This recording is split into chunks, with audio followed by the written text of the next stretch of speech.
மதிய வணக்கம் குறித்தாகட்டும். அனலைதீவு பிரதேச வைத்தியசாலையின் வரலாற்றிலே இன்றைய நாள் ஒரு பொன்னாள். உண்மையில் இந்த வைத்தியசாலையிலே முதலாக ஒரு புதிய கட்டிடம் அமைக்கப்பட்டு இன்றைக்கு திறந்து வைக்கப்படுகின்றது. அனலைதீவு கனடாவைச் சேர்ந்த அனலைதீவு கலாச்சார ஒன்றியத்தின் ஒரு அங்கமான அனலைதீவு பிரதேச வைத்தியசாலை அபிவிருத்தி குழுவினாலே ஏறத்தாழ 2 கோடி ரூபாய் செலவிலே இந்த கட்டிடம் நிர்மாணிக்கப்பட்டு இன்று சுகாதார திணைக்களத்துடனும் அனலைதீவு மக்களிடமும் சம்பிரதாயபூர்வமாக கையளிக்கப்படுகின்றது. உண்மையில் நான் இந்த அனலைதீவு கனடா கலாச்சார ஒன்றியத்திற்கு நாங்கள் மிகவும் நன்றி கடன் பட்டிருக்கின்றோம். அவர்கள் தாங்களாக முன்வந்து எங்களை தொடர்பு கொண்டு நாங்கள் இந்த அனலைதீவு வைத்தியசாலைக்கு நாங்கள் ஏதாவது செய்ய வேண்டும், உடனடியாக நாங்கள் முதலில் இதை ஆரம்பிக்க வேண்டும், இதை செய்ய வேண்டும் என்று எங்களை வந்து சந்தித்து கேட்டார்கள். அப்போது நாங்கள் சொன்னோம், முதலாக எங்களுக்கு தேவைப்படுகின்றது ஒரு வெளிநோயாளர் பிரிவு கட்டிடம். ஏனென்றால் தற்போது இருக்கின்ற கட்டிடம் உங்களுக்கு தெரியும், எத்தனையோ ஆண்டுகள் பழமை வாய்ந்த ஒரு பழைய கட்டிடம். இன்றைய காலத்தின் நவீன மருத்துவத்தின் தேவையை பூர்த்தி செய்யக்கூடியதாக அந்த கட்டிடம் இல்லை.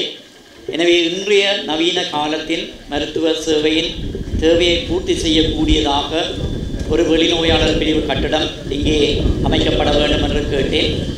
அவர்கள் உடனடியாகவே முன்வந்து அங்கே சென்று எங்களுக்கு அறிவித்தார்கள், தாங்கள் இந்த வெளிநோயாளர் பிரிவு கட்டிடத்தை அமைத்து தருகின்றோம் என்று.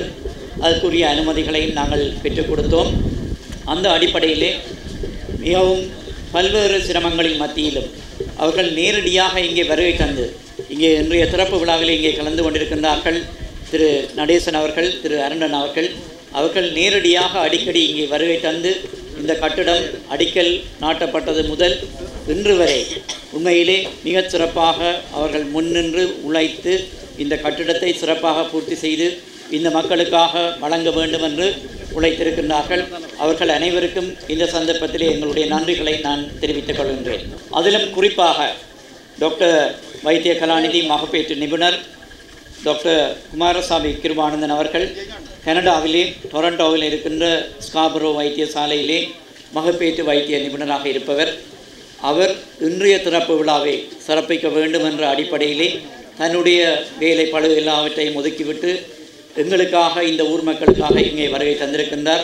அவரை விசேடமாக நான் இந்த சந்தர்ப்பத்திலே நன்றியோடு இங்கே அன்போடு வரவேற்கின்றேன். அடுத்ததாக உண்மையிலே இந்த அனலைதீவு வைத்தியசாலைக்கு இது மட்டுமல்ல, அவர்கள் எங்களுக்கு இந்த வைத்தியசாலை விஸ்தரிப்பதற்கு எங்களுக்கு இப்போது இருக்கின்ற காணி போதுமானதாக இல்லை. எதிர்காலத்திலே புதிய கட்டிடங்களை அமைப்பதற்கு இந்த காணி போதாது. எனவே அவர்கள் எங்களுக்கு இந்த வைத்தியசாலைக்கு பின்னாலே ஒரு புதிய காணி ஒன்றை எங்களுக்கு கொள்வனவு செய்து தந்திருக்கின்றார்கள்.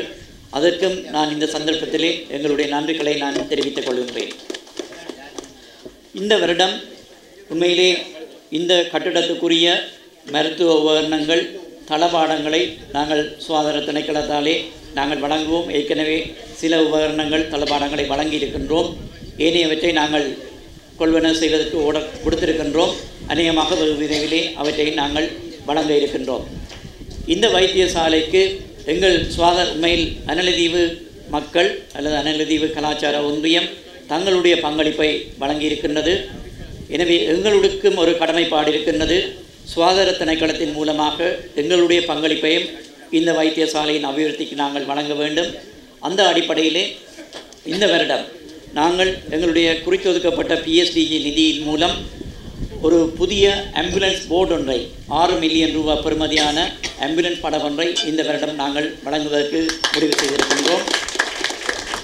அதே போல் ஒரு மிட்வைஃப் குவார்ட்டர்ஸ் இங்கே குடும்ப நல உத்தியோகத்தர் இருந்து தங்கியிருந்து இந்த மக்களுக்கு கர்ப்பிணி தாய்மார்களுக்கு சேவை வழங்குவதற்காக அவருக்குரிய ஒரு விடுதியையும் நாங்கள் இந்த வருடத்திலே நாங்கள் அமைக்க இருக்கின்றோம். அதற்கான அனுமதியை எங்களுக்கு கௌரவ சுகாதார அமைச்சர் அவர்களும் எங்களுடைய செயலாளர் அவர்களும் வழங்கியிருக்கின்றார்கள்.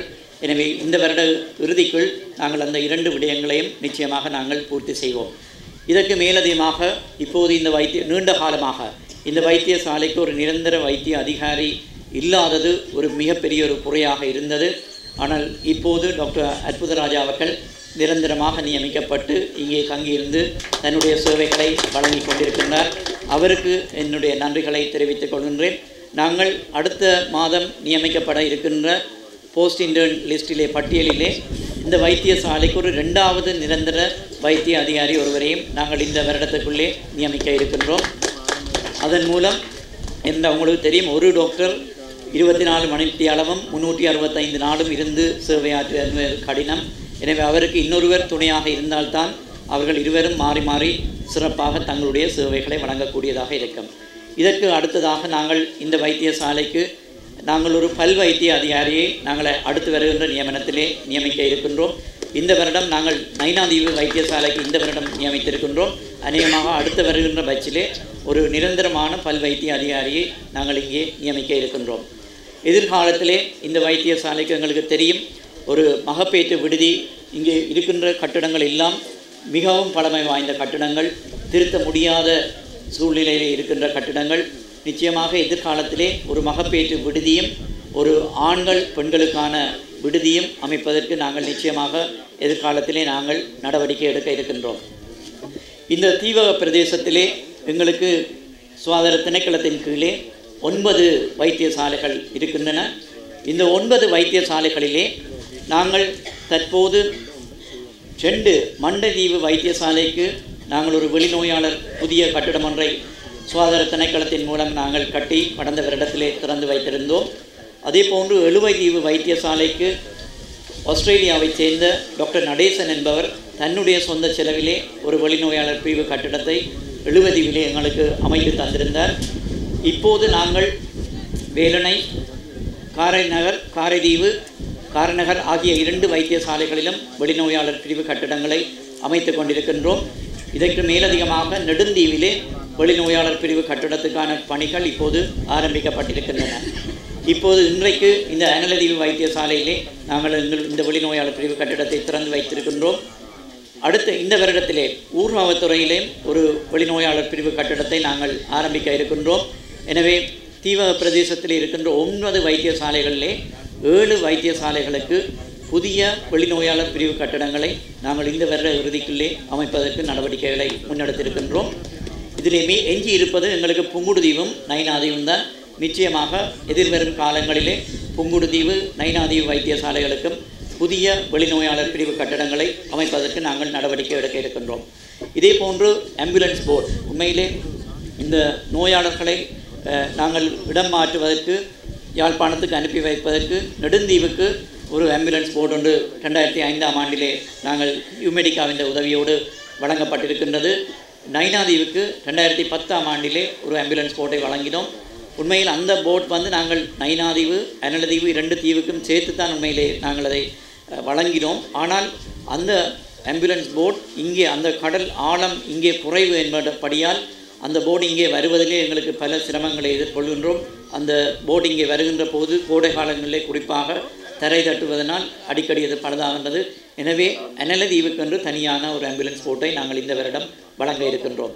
இதற்கு மேலதிகமாக எங்களுக்கு தெரியும், இந்த தீவக பிரதேசத்திலே இங்கே சேவையாற்ற வருகின்ற எங்களுடைய உத்தியோகத்தர்கள் இங்கே தங்கி இருந்து பணியாற்றுவதற்கான தங்குமிட வசதிகள், குவார்ட்டர்ஸ் வசதிகள் செய்து கொடுக்கப்பட வேண்டும்.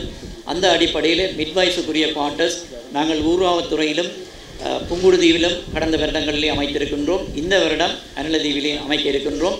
ஏனைய 4 வைத்தியசாலைகளிலும் இது அடுத்த வருடங்களிலே மிட்வைஃப் குவார்ட்டர்ஸ் அமைக்க இருக்கின்றோம்.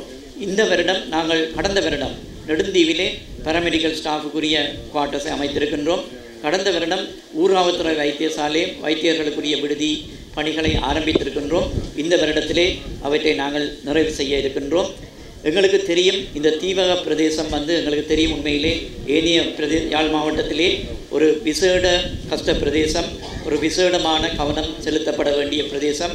யாழ் மாவட்டத்தில் இருக்கின்ற பெருநிலப்பரப்பில் இருக்கின்ற மக்கள் ஒரு சுகாதார சேவைகளுக்கோ மருத்துவ சேவைகளுக்கு அவர்கள் ஒரு வைத்தியசாலையிலே வைத்தியர் இல்லாவிட்டால் அல்ல சேவையை பெற்றுக்கொள்ள முடியாவிட்டால் உடனடியாக அடுத்த வைத்தியசாலைகளுக்கு செல்லக்கூடிய வசதிகள் எல்லாம் உண்டு.